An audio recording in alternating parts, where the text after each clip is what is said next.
Akan tiba pada manusia tahun penuh kebohongan. Saat itu, orang bohong dianggap jujur, orang jujur dianggap bohong. Pengkhianat dianggap amanah, orang amanah dianggap pengkhianat.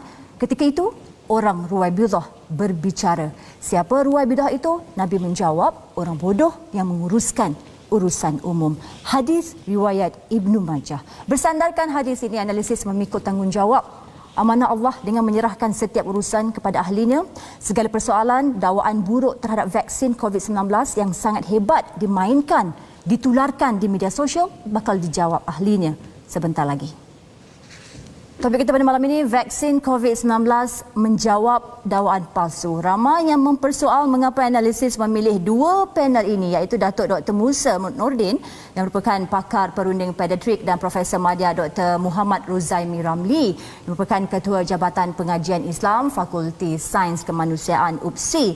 Pada malam ini, insya-Allah kita akan kupas dari dua sudut pandang bagaimana agama melihat keperluan vaksin COVID-19 dan sudut keselamatan vaksin itu sendiri. Mengapa Dr. Ruzaimi? Beliau merupakan ijazah Doktor Falsafah PhD Hadis University of Jordan 2015 dan juga pemegang ijazah sarjana Quran dan Sunnah Universiti Islam Antarabangsa 2010. Dan mengapa pula Dr. Musa? Selain daripada pakar pediatrik di hospital swasta, Dr. Musa juga merupakan ahli lembaga penasihat meningococcus antarabangsa, ahli konsultasi serantau untuk campak dan penghapusan rubella WHO, ahli lembaga pengarah kumpulan kerja influenza, lembaga penasihat pneumokokal Asia, Akademi Pakar Vaksin Pneumokokal Asia Pasifik dan juga ahli majlis vaksinasi Asia Pasifik.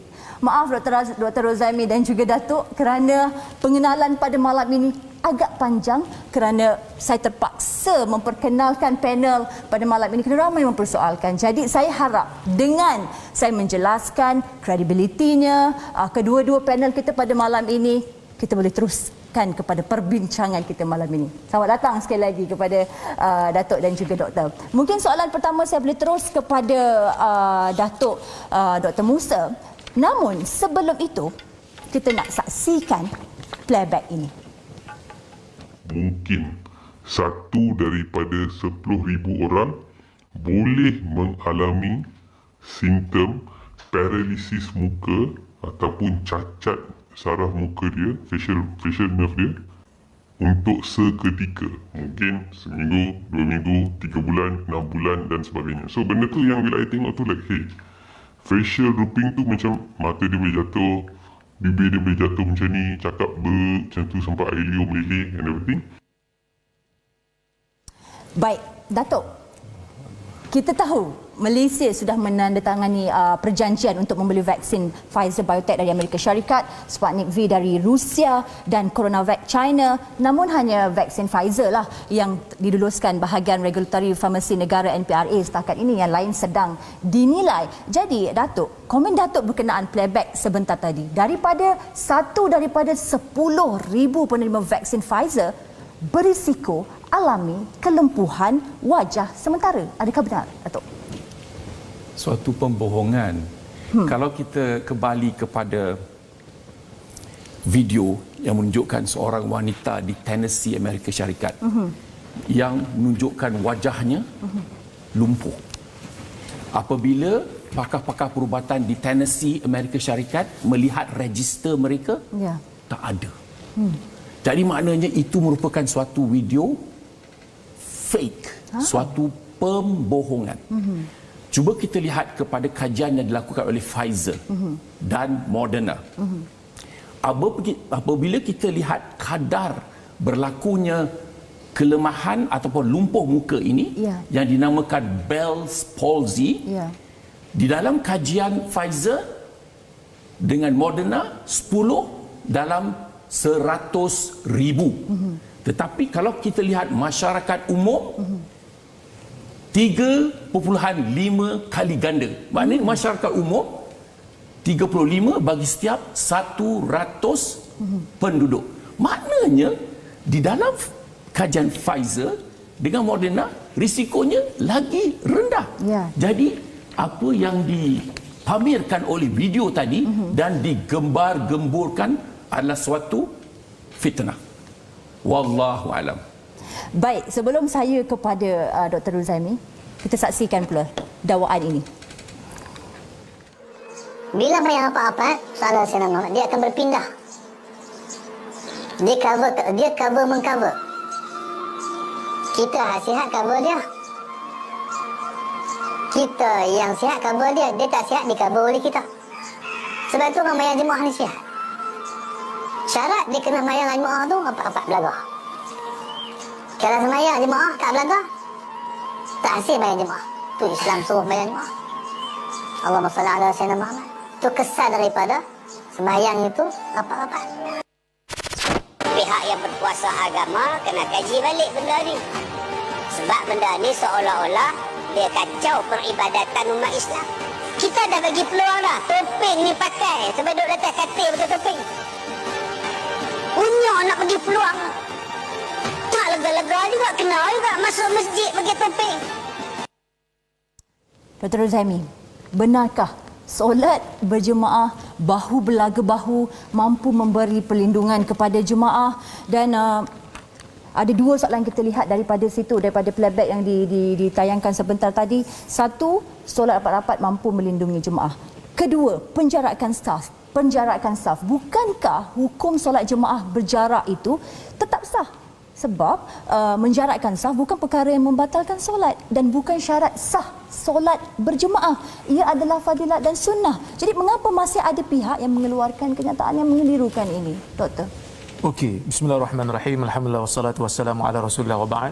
Datuk Dr. Musa dan juga Syafinas, terima kasih kerana menjemput saya untuk berbicara pada hari ini. Berkenaan dengan isu menjarakkan saf ni sebenarnya saya dah cakap lama dah. Betul. Kerana kita di Perlis juga berbincang lama berkaitan dengan perkara ini. Dan pertama sekali saya nak buat disclaimer dululah. Waktu kami bincang tentang isu penjarakan saf ni, tidak ada buku Dajjal ataupun buku WHO yang kami jadikan sebagai panduan. Allah. Yang kami jadikan sebagai panduan adalah dalil-dalil syarak daripada hadis dan juga Al-Quran. Jadi bila kita berbicara tentang isu menyelamatkan nyawa, isu menyelamatkan nyawa lebih besar dan lebih luas daripada kita berbincang tentang isu tahsiniat. Di dalam ilmu maqasid syariah, dia ada tingkatan. Hukum ni dia punya level-level. Ada yang dipanggil sebagai daruriyat. Daruriyat ni benda yang mesti dipelihara. Kalau tidak, agama akan roboh, nyawa akan hilang, akal akan hilang, keturunan akan binasa, harta akan binasa. Ya. Ini daruriyat kita panggil. Ada satu perkara yang kita panggil sebagai hajiat. Kalau dia tak ada, kehidupan manusia akan sukar. Ada satu lagi hukum dipanggil sebagai tahsiniat, yang mana ia disyariatkan untuk memperindahkan syariat Islam. Bila tidak berlaku pertembungan di antara hukum dan juga masalih, ketiga-tiga benda ni kita namakan dia dalam Islam, kita panggil masalih. Bila tidak ada pertembungan, maka kita amalkan kesemuanya. Sebelum ada wabak, kita amalkan kesemuanya. Ya. Salat berjemaah kita lakukan, rapat-rapat, kita buat semua benda. Betul. Bila ada pertembungan di antara masalah, kita berdepan dengan satu keadaan di mana kalau kita tidak menjarakkan, maka jangkitan besar-besaran akan berlaku. Ya. Jadi kita melihat menjaga nyawa itu daruriyat. Kalau kita tak jaga, maka ramai akan terjangkit dan ramai akan bahaya. Dan apabila kita tengok daruriyat dengan tahsiniat, merapatkan saf ada tahsiniat. Walaupun ada sebahagian yang kata wajib, tapi ia tetap tahsiniat. Sama macam menutup aurat juga. Walaupun wajib, tapi dia tahsiniat. Sebab tu bila Datuk, orang yang sakit boleh buka aurat untuk dibedah. Kerana nak menyelamatkan nyawa dia. Dia tak boleh kata, saya kena jaga aurat saya. Tak payah bedah saya. Kena bedah juga sebab nak menyelamatkan nyawa dia, kerana menyelamatkan nyawa itu daruriyat. Sedangkan menutup aurat itu tahsiniat. Kalau tak bertembung, buat semua, wajib semua buat. Tapi bila bertembung, kita dahulukan yang mana lebih utama. Baik, bila kita bincang tentang isu saf ini tahsiniat. Jadi kita berdepan dengan situasi wabak. Saya nak kembali kepada satu hadis Nabi SAW menyebutkan dalam sebuah hadis riwayat Al-Imam Al-Bukhari. Nabi kata, firra minal majzum firaraka minal asad. Lari kamu bila nampak orang yang kena kusta seperti mana bila kamu lari bila nampak singa. Maksudnya Nabi SAW suruh kita menjauhkan diri daripada orang yang terkena penyakit. Bahkan ulama-ulama Islam daripada mazhab, mereka tidak membenarkan orang yang kusta ni untuk datang berjemaah ke masjid. Tak ada isu, maksudnya bila kita duduk rapat-rapat maka orang yang sihat akan cover orang yang sakit. Kerana realiti berbeza dengan apa yang disebutkan oleh sebahagian ahli agama dalam negara ini. Kerana kita dah melihat pun secara realiti, secara di lapangan, kawan-kawan kita, sahabat kita yang berada di Masjid Seri Petaling yang telah pun menjadi satu punca kepada PKP yang pertama. Ya. Kan? Itu berlaku di masjid yang mana kita tak salahkan mereka sebab mereka tak tahu, masa tu tak ada lagi SOP. Betul. Jadi ini sebagai satu kita panggil apa? Precedent case kita yang berlaku di masjid bila solat rapat tidak menjaga SOP, maka berlaku jangkitan besar-besaran sehingga kalau tak silap saya 87 orang kalau tak silap yang dirawat di ICU. Jadi ini merupakan satu perkara yang kita kena lihat semula. Dalam hadis Nabi SAW menyatakan la yuridu mumrid alal musih, jangan yang sakit itu dicampurkan dengan yang sihat. Saya tahu ada pelbagai tafsiran ulama tentang maksud Nabi tak bagi bercampur. Hadis yang saya baca tadi pun Nabi kata bila nampak orang kusta kena lari, ada pelbagai tafsiran, tetapi tafsiran yang dipegang setakat ini berdasarkan kepada fakta saintifik mengatakan jangkitan itu berlaku dengan izin Allah. Kerana orang jahiliah percaya jangkitan tu berlaku walaupun tanpa izin Allah. Tapi kita orang Islam kita percaya virus itu menjangkitkan dengan izin Allah. Sebab itu Nabi SAW tak bagi kita untuk mendedahkan diri pergi tempat yang terkena penyakit bila ada tempat tu terkena ta'un. Dalam hadis riwayat Imam Al-Bukhari, Nabi SAW menyebutkan idza sami'tum bi ardin atau idza waqa'a bi ardin fala taqdimu 'alayha wa idza waqa'a bi ardin wa antum biha fala takhruju firaran minhu atau kama qala, apabila kamu mendengar taun telah berada di satu tempat, kamu jangan masuk tempat tu. Dan bila dia telah berada di tempat kamu ada di situ, kamu jangan keluar. Jadi ini menunjukkan Nabi memberikan isyarat tentang isu kuarantin, iaitu jangan tempat yang berpenyakit pergi menyebarkan penyakit ke tempat lain. Ya. Jadi tak ada isu orang yang sakit boleh cover orang yang sihat. Kalau orang yang sakit, orang yang sihat boleh cover orang yang sakit dengan rapat-rapat. Saya ingat Datuk, kita tutup hospital. Betul. Baik Datuk, dari sudut perubatan, bagaimana mungkin penjarakan SAF ini mampu mengekang jangkitan? Sebelum tu saya nak cerita sikit sebab sirah sahabat. Masa time Umar kan, Al-Khattab dia khalifah kan, dia nak pergi jumpa dengan Abu Ubaidah Al-Jarrah kan. Masa tu ta'un di Syams. Hadis tu diriwayatkan oleh Abdurrahman bin Auf Al-Mubashirun, satu daripada 10 sahabat yang janjikan syurga kan. Sahih. So Umar kata tak apa, Abu Ubaidah syahid, Muaz bin Jabal syahid. Siapa yang jadi komander? Amru bin Al-As, Masya Allah, political genius. Apa dia kata? Kamu semua pergi kat bukit-bukit. Sebab ini tahun ni, kita kena redakan keadaan. Bila dah steady nanti, you turun. Bila dah baik semua, baru reda. Ini kan konsep jarak fizikal. Masya Allah. Ini Amru bin Al-As radhiyallahu an. Lepas tu dikumpulkan balik, boleh bersemayang sama-sama, rapat, dah sehat semuanya. Lepas tu pergi ke Mesir, conquer Mesir. Masya Allah. Jadi ini suatu kaedah yang daripada sahabat-sahabat Nabi SAW. Dan kajian menunjukkan bahawa jarak fizikal ini boleh membendung penularan penyakit COVID sebanyak 90%. Jadi walaupun sekarang ni kita ada vaksin, kita mesti menjaga pakai pelitup muka, menjaga kebersihan, hygiene, menjaga jarak sosial, pastikan suatu ventilasi, peralihan udara yang baik. Ini akan mengurangkan. Tetapi seperti saya nyatakan tadi, kajian menunjukkan bahawa dengan jarak 1 hingga 2 meter boleh meredakan penularan sebanyak 90%. Alhamdulillah. Berasaskan fakta sains. Sebab tu yang ada, saya benar sikit. Bila Datuk sebut tadi pasal hadis Abdurrahman bin Auf kan, Abu Ubaidah masa Umar mengambil keputusan untuk tak masuk ke Syam yang kena ta'un tu, kan Abu Ubaidah ada persoalkan tindakan Umar yang keluar, tak nak pergi ke Syam, patah balik ke Madinah. Umar mengatakan Bila Abu Ubaidah kata nak lari pada takdir Allah kan? Yes. Apa Umar jawab? Oh, Nafirru min qadrillah ila qadrillah. Kami lari daripada takdir Allah kepada takdir Allah. Masya Allah. Jadi contohnya macam isu penjarakan saf. Betul. Merapatkan saf itu sunnah. Tapi sekarang kita tak mampu. Kita pergi kepada kita tinggalkan satu sunnah untuk pergi kepada satu sunnah yang lebih besar, iaitu menjaga nyawa, menjaga kesihatan. Masya Allah. Baik, segala jawapan dan pencerahan berkenaan pelbagai dakwaan yang tular di media sosial akan dijawab oleh dua panel kita selepas ini. Jangan ke mana-mana. Cantik Ustaz.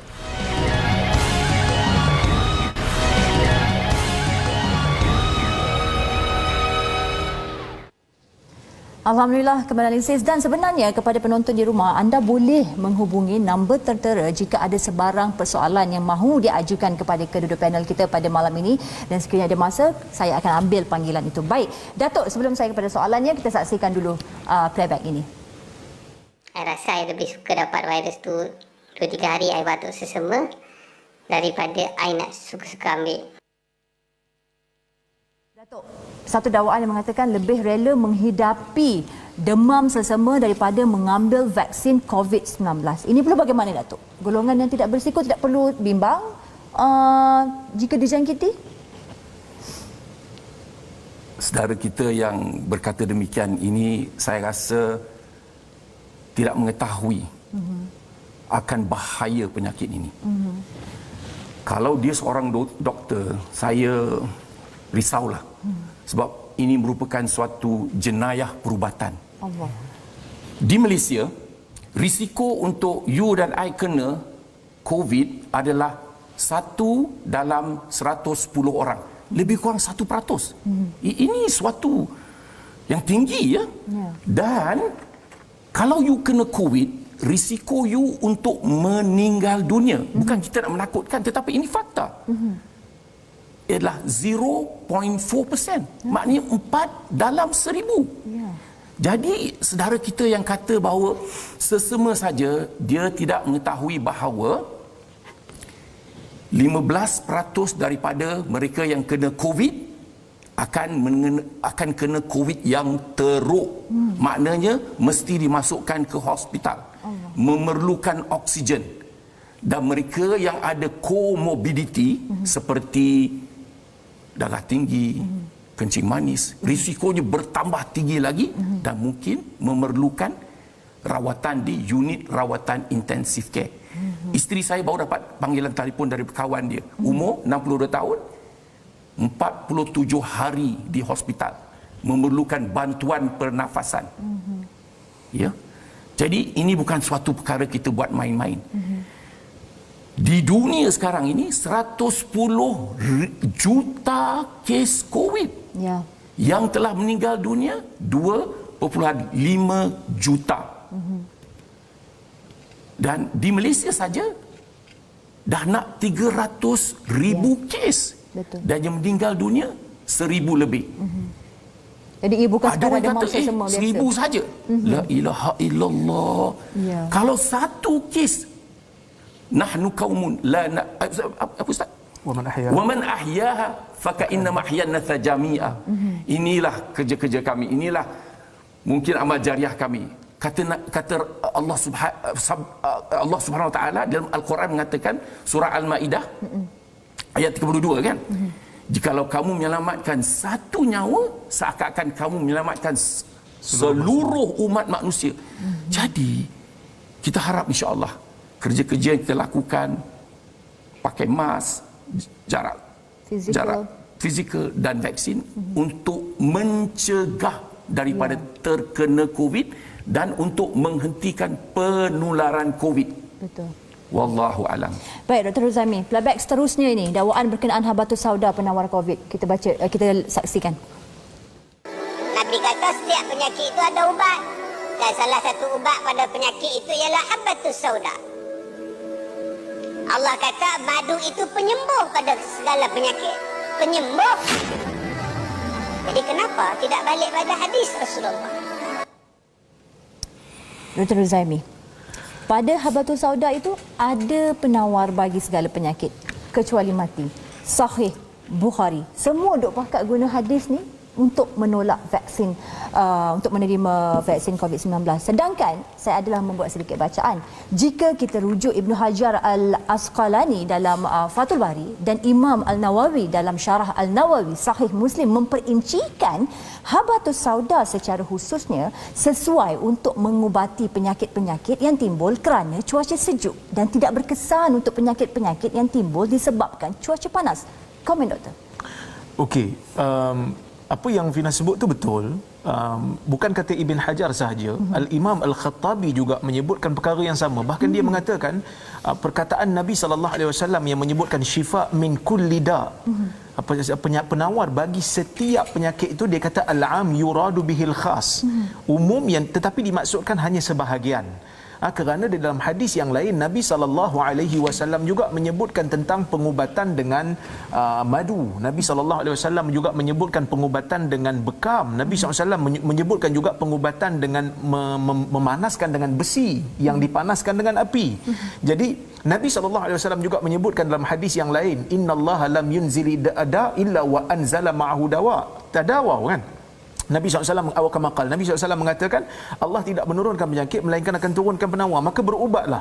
Jadi bila kita tengok di dalam hadis secara melihat secara keseluruhan ataupun kita panggil secara holistik, secara bukan hanya melihat satu juzuk demi satu juzuk, kita akan dapat melihat bahawasanya memakai hadis habatus sauda tidak melarang kita untuk memakai hadis-hadis yang berbeza dalam bab ini. Maksudnya ada ubat yang ada penyakit yang habatus sauda tidak berfungsi kerana Al-Imam Al-Khattabi, Ibn Hajar mengatakan ia yang dimaksud oleh Nabi itu hanya sebahagian. Jadi kita perlu ubat yang lain. Umpamanya ubat-ubat yang ada di hospital, ia memberi manfaat dan ia tidak langsung bercanggah dengan syariat. Oleh kerana itulah saya mengatakan memandang kepada satu dalil tanpa melihat kepada dalil-dalil yang lain dalam masalah ini akan membawa kepada kemudaratan kepada manusia. Ini yang dikatakan ambil dalil yang kita suka tapi buang dalil yang kita suka. Saya ingin sebutkan dalam isu kita panggil apa, hadis, isu vaksin ni mungkin Datuk boleh komen kemudian, tapi idea saya bila saya tengok hadis yang berkaitan dengan mencelup lalat bila lalat jatuh dalam air. Nabi SAW walaupun itu tidak sangat tidak serupa dengan vaksin daripada segenap sudut, tetapi bila Nabi SAW kata idza waqa'a dzubab fi ina'i ahadikum, bila lalat jatuh dalam bekas minuman kamu, bekas makanan kamu, maka hendaklah kamu benam dia. Untuk apa benamkan? Untuk menghilangkan mudarat. Sebab Nabi SAW kata sebahagian badan dia ada penyakit, sebahagian yang lain ada penawar. Jadi di sini Nabi SAW mengisyaratkan penawar boleh didapati daripada benda lain selain daripada habatus sauda, itu satu. Yang keduanya, kadang-kadang penawar itu boleh didapati daripada mungkin benda yang sedikit mudarat pada dia tetapi manfaatnya lebih besar. Dan ini yang ada pada vaksin. Ini yang ada pada vaksin. Imam Syafi'i juga menyebutkan di dalam salah satu daripada kitab dia menyebutkan di zaman dahulu ada orang untuk meningkatkan dia punya ketahanan badan, dia minum sedikit racun bukan untuk memudaratkan diri dia, tetapi untuk meningkatkan antibodi dia, untuk meningkatkan ketahanan badan dia. Imam Syafi'i mengatakan ia termasuk di dalam perkara yang dibenarkan oleh syarak kerana ia termasuk dalam perubatan. Dalam kita panggil dalam perkara yang nak menyihatkan badan ataupun tak nak badan ini terkena musibah ataupun penyakit. Jadi benda ni bagi saya kena tengok dalil secara menyeluruh, tidak boleh tengok hanya satu sudut demi satu sudut. Saya celah sikit je. Cantik Ustaz. Tapi kalau kita dengar apa yang dinyatakan oleh Ustaz ke yang tadi itu, dia bercakap tentang pengubatan. Tetapi Rasulullah SAW mengajarkan kita satu kaedah yang lagi agung dari pengubatan. Al-wiqayatu khairum minal ilaj. Pencegahan itu lebih baik, lebih afdal daripada pengubatan. Habatus sauda, madu, ubat. Ini vaksin mencegah. Dan ia berasaskan kepada satu usul fiqh, sadduz zara'i, menutup pintu-pintu kerosakan. Jadi vaksin yang Perdana Menteri kita dapat petang tadi itu adalah suatu kaedah. Pertama, dia mencegah 95% kemungkinan kita mendapat COVID. Masya Allah, tak kena COVID. Ada 5% boleh kena COVID, tetapi COVID yang sedikit saja, asymptomatic, tak ada gejala dan mild. Dalam kajian menunjukkan bahawa mereka yang tak dapat vaksin tu, mereka kena COVID yang teruk Kena masuk hospital, kena pakai oksigen, kena pakai bantuan pernafasan di unit rawatan intensif. Jadi maknanya ini adalah saintis-saintis yang disokong oleh asatijah menunjukkan bahawa kita harus menegakkan pencegahan, iaitu vaksin. Baik. Wallahu alam. Ini belum soalan buat Datuk, tapi tersaksikan dulu playback ini. Banyak kita punya playback malam ni. Datuk, Doktor. Ada juga alternatif macam secara Islam, Habatus Saudah, madu lebah semua telah dibuat pun di Arab, kajian di Madinah. Dan telah pun dikeluarkan dalam research yang berupa jurnal yang diterima. Okay? So benda-benda ni tidak ada risiko, tapi chances atau kemungkinan dia berkesan ada. Okay? So apa salahnya kalau benda-benda ini digunakan? Kerana dia tidak ada risiko dan dia boleh memberi kesan positif. Selain kita nak guna vaksin. Datuk, mampukah Habatus Sauda dan madu menjadi penawar kepada COVID-19 dari sudut perubatan? Bila kita bercakap bahawa vaksin, dia kata mesti lakukan kajian. Ribu-ribu manusia kena nak tahu jangka masa panjang. Tetapi bila Habatus Sauda dengan madu, tak payah kajian. Tidak. Kita mesti melakukan kajian. Apa yang berlaku, dulu mereka kata chloroquine. Ubat-ubat antiviral. Ada 4 ubat mereka gembah-geburkan yang boleh merawat COVID. Tetapi bila Badan Kesihatan Sedunia WHO melakukan ujian solidariti di banyak negara, didapati bahawa keempat ubat itu tidak berkesan langsung. Jadi kita sekarang ni digembur-gemburkan ivermectin. National Institute of Health Amerika Syarikat mengatakan, mana kajiannya? Where is the evidence? Tak ada. Jadi kita setakat ini hanya ada 3 jenis ubat yang didapati berkesan. Satu, dexamethasone, telah melalui kajian. Kedua, interleukin blockers, dan ketiga, monoclonal antibodies. Yang ini boleh meredakan sebanyak 7% daripada masuk ke hospital, jadi COVID yang teruk. Hanya 3 saja. Yang lain semua merupakan anggapan, andaian, tidak berasaskan kepada kajian. Sebab kita kena tahu, adakah ia berkesan, efektif, adakah ia selamat. Kita tak nak memberi ubat yang akan mendatangkan mudarat kepada pesakit. Wallahu alam. Dan satu lagi, boleh sambung sikit? Teruskan. Tadi bila kita bercakap tentang perubatan Islam, saya agak bimbang sebenarnya, sebab seolah-olah macam yang ada kat hospital tu macam bukan perubatan Islam pula. Sedangkan apa yang ada di hospital itu pun termasuk dalam perubatan Islam, kerana ia bukanlah satu benda yang berdosa, benda yang diizinkan. Bahkan saya mengatakan bahawasanya ulama-ulama Islam dalam bab berubat ini, mereka sama ada mengatakan ia dibenarkan, ada yang mengatakan harus, ada yang mengatakan ia sunat, dan ada yang mengatakan ia wajib. Bahkan ulama-ulama semasa banyak mengatakan, banyak berpandangan bahawasanya kalau dipercayai perubatan di hospital itu ataupun ubat-ubat tertentu boleh menyelamatkan nyawa, maka ia termasuk dalam wajib kerana nak menyelamatkan nyawa. Jadi kita kena ubah cara fikir. Jangan ingat perubatan Islam ni mesti yang bukan di hospital, sedangkan di hospital juga termasuk dalam perubatan Islam. Alhamdulillah. Masya Allah. Kita nak terus ke dakwaan seterusnya. Kita saksikan playback ini. Tapi vaksin ni bercucuk-cucuk, salah selamat. Baik, dia akan mempelbagaikan, dia akan mengubah sel-sel tu. Dia bentuk sel-sel tu. Hak dulu, dia menyebabkan sel mengeluarkan antibodi. Hak ni, dia tukar rupa sel-sel dalam badan kita. Kalau tak kesan jaga pendek, jaga panjang. Kalau silap hari bulan, muka dia herot tu. Kalau cucuk tu, muka helak dia herot. Dia ubah sel. Datuk, pengambilan vaksin mRNA akan mengubah genetik manusia sekaligus mengubah kejadian Tuhan?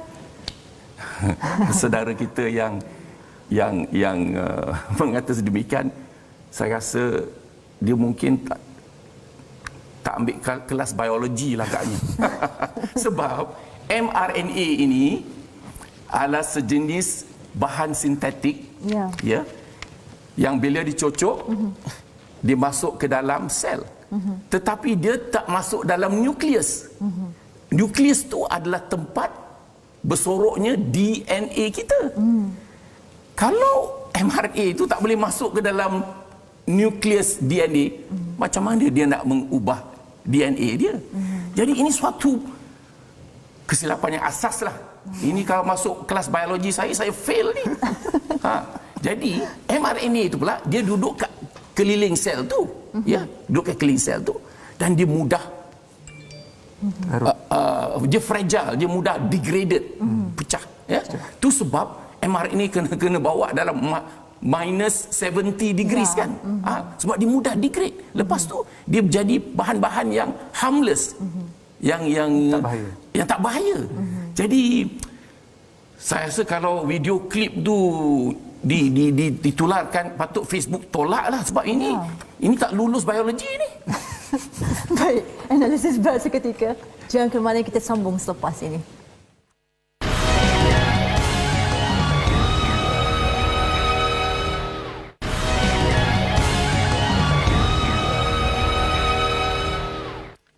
Alhamdulillah, analisis Dr. Rozami. Satu perkara yang paling membimbangkan kini apabila tokoh agama yang mempertikaikan SOP, menolak penjarakan fizikal di masjid dan di surau, menolak keperluan vaksin dengan bersandarkan maklumat yang tidak tepat tanpa merujuk KKM, mufti-mufti negeri, fatwa kebangsaan, majoriti ulama dunia serta WHO. Bagaimana Islam melihat situasi ini, Doktor? Baik, dalam isu ni Islam minta kita kembali kepada ahli zikir. Fas'alu ahla zikri in kuntum la ta'lamun. Bertanyalah kamu kepada orang yang berada di dalam yang pakar dalam bidang itu bila kamu tak tahu. Orang agama selalu marah kepada golongan-golongan yang bukan agamawan apabila mereka berbicara di dalam ilmu agama tetapi tidak ada asas. Tetapi kenapa di dalam bidang perubatan, di dalam bidang sains, kita tak mau dengar daripada orang-orang yang telah terbukti mereka ini pakar? Takkanlah kita nak kata semua doktor-doktor Muslim yang pakar-pakar macam Datuk Dr. Musa ni sebagai ejen Dajjal. Semua. Saya rasa ini satu benda yang satu tuduhan yang sangat-sangat dahsyat. Bahkan saya tengok kadang-kadang sebahagian daripada komentar-komentar terhadap ketua pengarah kesihatan kita, sampai ada yang mengatakan dia ni orang yang memang menjalankan agenda Dajjal. Saya kata macam dia dah lah kerja siang malam tak berhenti fikir macam mana nak jaga kesihatan kita, tiba-tiba kita tolak dia ataupun kita tuduh dia dengan benda yang tak sepatutnya. Islam apabila dia berdiri di atas hujah, dia berdiri di atas kebenaran. Jadi Islam apabila minta umat dia untuk berpendapat, dia minta setiap penganut dia berpendapat itu mesti di atas ilmu, mesti di atas hujah. Jadi katalah kita sekarang ni berdepan dengan satu wabak. Ada orang kata ini pandemik. Saya kata saya tak tahu ini pandemik atau pandemik, tapi kita mesti berhadapan dengan realiti. Realitinya apa? Ada orang mati. Walaupun sikit tapi ada orang mati. Dan orang mati yang sikit, yang walaupun kita kata ia menyedihkan, tapi ada orang cuba nak meremehkan, tapi kita kata dengan segala SOP yang kita buat pun kita masih berhadapan dengan kematian manusia. Jadi sebab itu sesiapa yang nak memberikan fatwa di kalangan ahli agama, saya menasihati diri saya dan juga semua kawan-kawan saya yang belajar agama ni, tanyalah kepada orang-orang yang berada dalam bidang perubatan, tanya orang-orang yang berada dalam bidang virus, virologi, supaya mereka ini dapat memberikan kita nasihat yang betul. Tabiat virus, virus pun tak pernah tengok. Kita virus pun tak pernah tengok. Kita tengok kitab-kitab kita aja.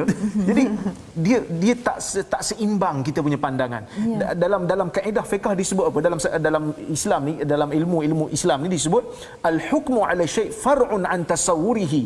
Memberi hukum pada satu perkara ia adalah satu cabang daripada gambaran keseluruhan.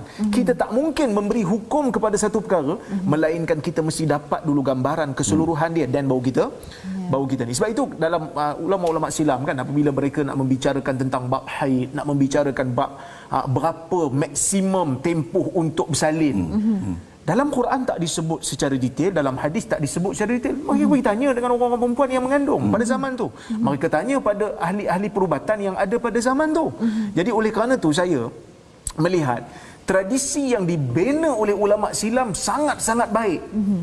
Iaitu bila kita tak ada kepakaran dalam satu-satu bidang, tanya kepada orang yang pakar dalam bidang tu. Dalam bidang, bukan kata dalam bidang dalam rentas bidang, dalam bidang pengajian Islam sekalipun, dalam bidang pengajian Islam tu, Dia ada bidang hadis, ada bidang fiqh. Ya. Umpamanya kan.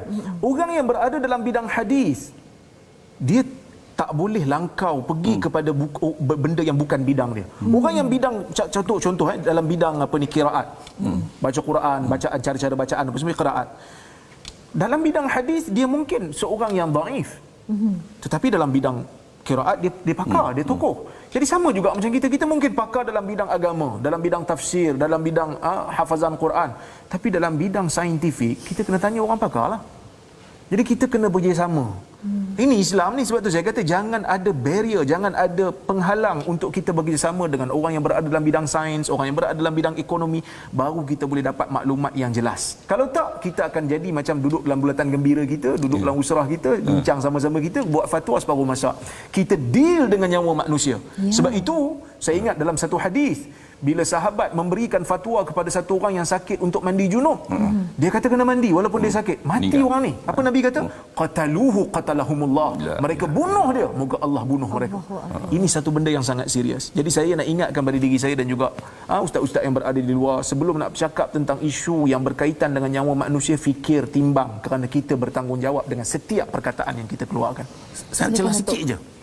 Ni penting ni. Sebab saya ingat kata-kata Syekh saya, Dr. Ali Mishal. Kami semua dalam gabungan pakar-pakar perubatan sedunia ni, FIMA, Federation of Islamic Medical Association. Syekh ni almarhum Ali Mishal, dia kata, you tahu tak, Syekh Dr. Yusuf Qaradawi, di antara saat-saat paling gembira dia ialah bila dia boleh berduduk sama-sama dengan kita, tahu, pakar-pakar perubatan, sebab dia nak buat fatwa. Jadi bila dia dengar kita bagi fakta-fakta, mudah saya nak buat fatwa. Dan bila dikeluarkan fatwa dia fatwa yang memudahkan, maknanya fiqh taisir kan, facilitate. Jadi doktor sebutan, doktor yang perubatan ni kata, betul ke fatwa Syekh? Tengok dia, hebatnya Syekh Yusuf Qaradawi, dia nak bersama untuk mendapatkan fakta, dan bila dia mengeluarkan fatwanya cantik, ya. Dan saya harap itu menjadi budaya ustaz asatizah kita jugalah. Jangan dia yang nak buat fatwa tentang perubatan. Saya tak berani nak cakap tentang hadis, tapi berani cakap sebab ustaz ada, dia pakai hadis. Jadi kalau saya silap, dia boleh betulkan. Jadi kita, this is specialty lah. Saya cuba banding. Saya belajar ni 45 tahun nak jadi. Kawan ni buka Google setahun dah jadi pakar vaksin. Wallahu alam. Baik, kita ke dakwaan seterusnya berkenaan vaksin COVID-19 tidak selamat. Kita saksikan. Vaksin ini tidak dipastikan selamat sehingga kini. Ia dikeluarkan dalam keadaan authorized for emergency use. Maknanya, kajiannya belum lengkap. Kalau pada saya lah, kita tak boleh panggil lagi vaksin tu. Kita boleh panggil dia experimental material dia. Sebab dia belum 100% lulus. Kita boleh ibaratkan dia sebagai bahan percubaan saja. Datuk, tahap keselamatan vaksin berasaskan RNA tidak jelas. Kajian mengenai vaksin COVID-19 terhadap manusia belum selesai. Memandangkan ia baru 9 bulan dijalankan, Pentadbiran Makanan dan Ubat-ubatan Amerika Syarikat FDA meluluskan vaksin ini atas dasar keperluan, kecemasan sahaja. Datuk. Mungkin saudara kita yang ikhlas bercakap tu, dia baru dengar tentang mRNA semalam. Kami dah tahu tentang mRNA sejak tahun 1990, maknanya 30 tahun. Ya. Dan dah ada kajian untuk vaksin-vaksin mRNA untuk 9 jenis penyakit. Ya. Influenza, Zika, cytomegalovirus, ya. 9. Tetapi hanya di fasa kedua. Telah pun dilakukan kajian di dalam animals, binatang. Ini dinamakan preclinical. Mesti itu wajib. Itu adalah adab ilmu sains. Kita kena buat kajian dalam binatang sebelum klinikal. Klinikal ada 4 fasa. Fasa pertama, 2, 3. Ya. Dan vaksin ini telah digunakan ke atas 100,000 orang volunteer. Ya, volunteer, ya. Dan didapati bahawa tiada kesan sampingan yang bahaya. Ya.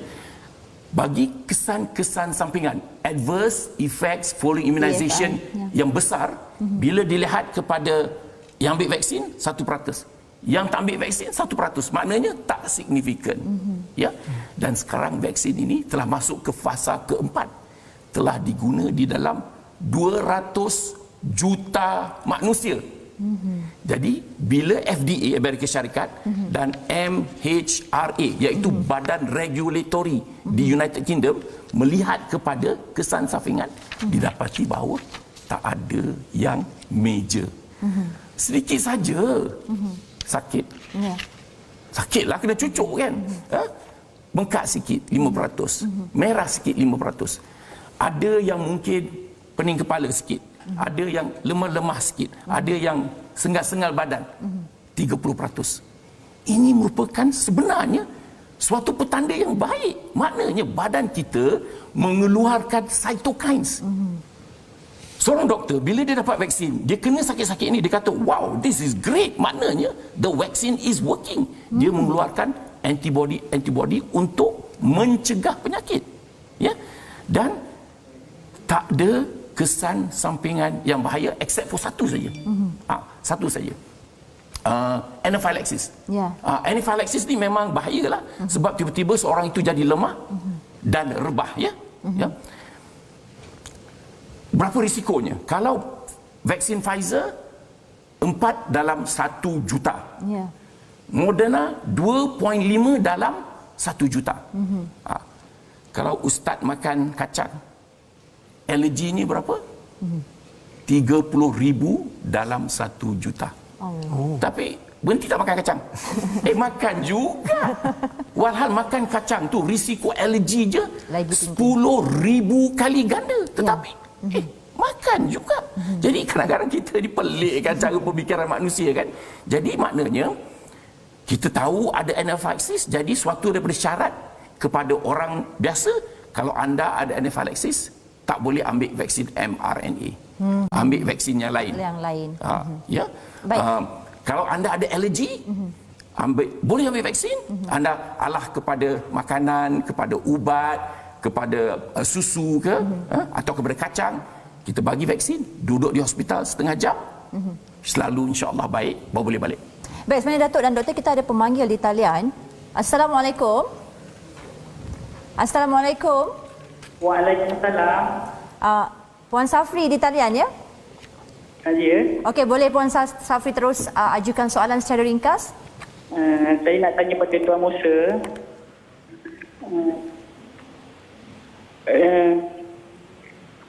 Kesan jangka panjang vaksin yang kita ambil Pfizer ni, dan kedua kepada Dr. Rozaimi, saya nak tanya, patutkah kita buat boosterkan kita punya imunisasi yang ikut sunnah Nabi, lepas tu baru kita ambil vaksin? Itu saja. Terima kasih. Baik, terima kasih Puan. Kita terus kepada Datuk dulu secara ringkas, jawapan Datuk berkenaan dengan soalan kesan jangka masa panjang hasil pengambilan vaksin ini, dan kepada Dr. Rozaimi, adakah perlu kita mengambil sauda, madu sebelum kita ambil vaksin? Silakan. Ya. Kesan sampingan jangka masa panjang.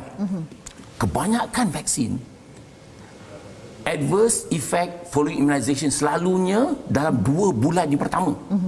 Jadi apabila kita telah menjangkau lebih dari 2 bulan ini, kita dapati bahawa tak banyak kesan sampingan jangka masa panjang. Yang ada itulah anaphylaxis. Ya. Yang dikata lemah muka itu suatu fitnah. Ada bengkak kelenjar. Bengkak kelenjar kan, itu memang kita expect. Sebab apa? Bila kita dapat vaksin, dia mengeluarkan antibody. Antibody ini dia keluar daripada kelenjar. Jadi kelenjar tu akan mengalami inflamasi, bengkaklah, tapi dia baik. Ya. Dan kalau kita lihat vaksin-vaksin yang lain, ya, semuanya dia punya kesan sampingan jangka masa panjang semua timbul dalam 2 bulan yang pertama. Selalunya dalam 30 minit yang pertama. Jadi persoalan saudara itu ialah ianya selamat, tidak ada kesan sampingan jangka masa panjang yang serius, insya-Allah. Baik, doktor. Okey, berkenaan dengan mengamalkan sunnah, lepas tu kita buat sunnah dulu, lepas tu kita tak payah ambil vaksin.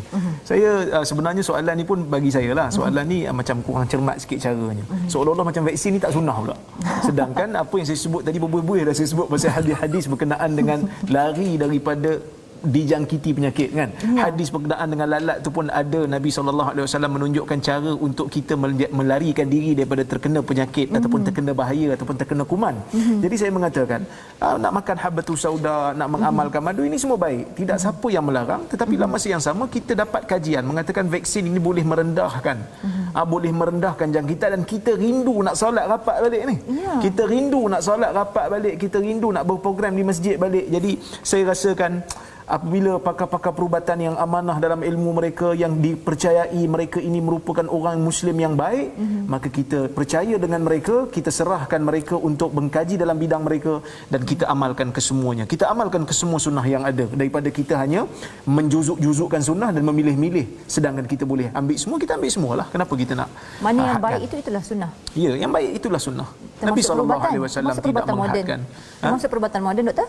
Ya, itu peraturan termasuk dalam sunnah. Nabi SAW pergi perang. Ada ayat-ayat Quran, wallahu ya'asimuka minan nas. Allah Taala jamin Nabi ni selamat daripada bahaya.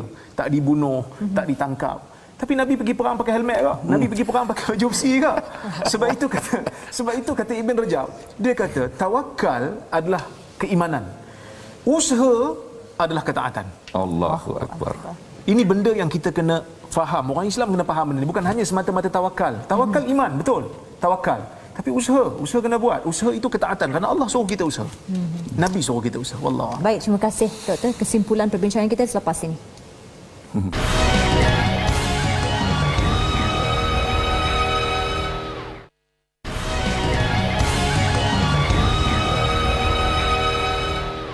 Alhamdulillah, dalam analisis Dr. Ruzaimi, dengan segala kekeliruan di media sosial kini, perbalahan sesama kita, malah di Facebook juga sedang berbalah.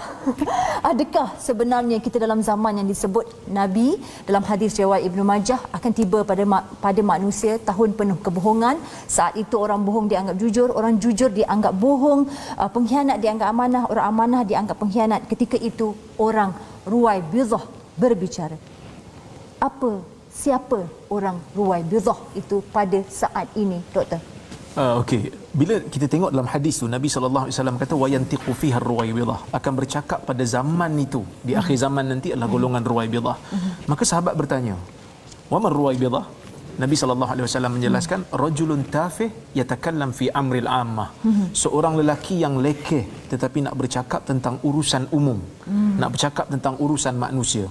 Perkataan ruwaibidah tu ada khilaf sikit dalam kalangan ulama. Ada yang kata dia bermaksud kambing, ada yang bermaksud lemah. Kalau kita tengok dalam riwayat-riwayat hadis, ada yang bermaksud lemah lah, orang yang tidak ada kemampuan.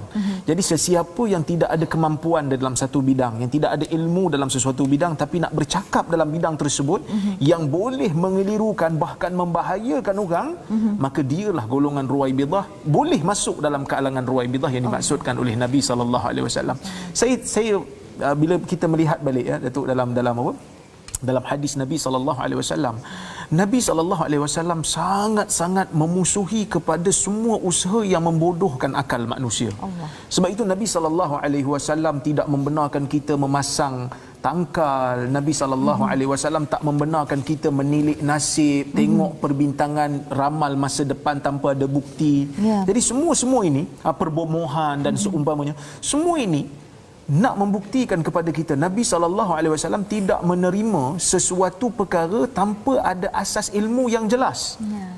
Ini Islam dia mementingkan kepada bukti, dia mementingkan kepada sesuatu. Bila nak cakap mesti ada sumber. Saya dalam bidang hadis umpamanya kan, dalam bidang hadis kami mementingkan tentang soal sumber.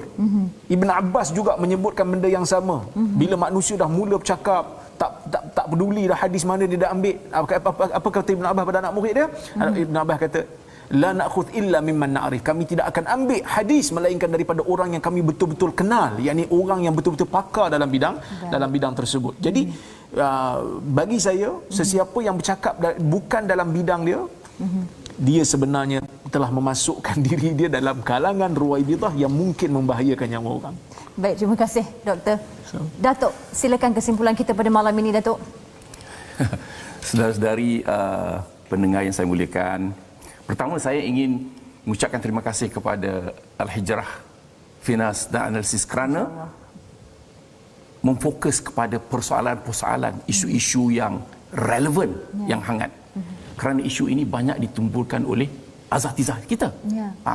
Dan keduanya, saya ingin mengucapkan jazakumullahu khair kepada Syekh Doktor pakar hadis kita, Dr. Zaimi. Bukan bakal tu orang marah betul kerana mengulas isu-isu yang ditimbulkan oleh asatizah kita dengan baik sekali. Kul hazihi sabili ad'u ila Allah ala basiratin. Masya Allah, dengan fakta-fakta, dengan evidence yang nyata kan. Sebab Nabi disuruh untuk memanggil kepada jalan Allah dengan basiratin. Okey. Dan saya sebagai pakar perubatan yang kerdil saja, hanya ingin mengatakan bahawa insya-Allah kita harus menjaga SOP kita. Jaga pakai pelitup muka. Jaga jarak sosial kita. Dan insya-Allah apabila sampai kepada masa kita dapatkan vaksin. Kerana vaksin ini berkesan 95% mencegah daripada COVID. Ianya selamat. Tiada kesan sampingan yang bahaya. Dan ianya suci. Telah pun diiktirafkan oleh Sahibus Samahah, Menteri Agama kita. Dan insya-Allah daripada ulasan yang Dr. Zaimi berikan, ianya halalan tayyiban. Bukan hanya halal tetapi baik. Insya-Allah. Jadi semoga Allah memelihara kita, negara kita demi negara, insya-Allah. Wallahu alam. Terima kasih Datuk. Terima kasih kepada Dr. Rozaimi atas kesudian hadir ke analisis pada malam ini. Alhamdulillah 1 jam berlalu dengan pencerahan yang tuntas daripada ahlinya. Menutup perbincangan hari ini, suka saya tinggalkan dengan peringatan Imam Al-Ghazali terhadap 4 kumpulan. Kumpulan pertama, golongan yang sedar, mereka tahu. Kumpulan ini wajar dipuji kerana keilmuannya. Kumpulan kedua, tidak menyedari, mereka tahu hingga perlu disedarkan dengan keilmuan mereka. Kumpulan ketiga, golongan maklum, mereka tidak tahu sekaligus mempunyai kesedaran untuk menuntut ilmu. Bagaimanapun, kumpulan keempat tidak sedar yang mereka tidak tahu. Kelompok itu boleh dikatakan ramai pada masa kini, iaitu mereka bukan sekadar tidak tahu dengan kejahilan sendiri tetapi berbangga dengan kejahilan. Di mana kita daripada 4 kategori ini? Moga kita tidak terdiri daripada kumpulan 4. Akhir kata, sama-sama kita pegang ayat Allah dalam surah Al-Isra ayat 36, dan janganlah kamu berkata perkara yang kamu tidak ketahui, kerana sesungguhnya pendengaran, penglihatan dan hati itu semuanya akan dipertanggungjawabkan. Sekian analisis minggu ini. Saya Fina Sinus. Assalamualaikum warahmatullahi wabarakatuh. Assalamualaikum warahmatullahi wabarakatuh.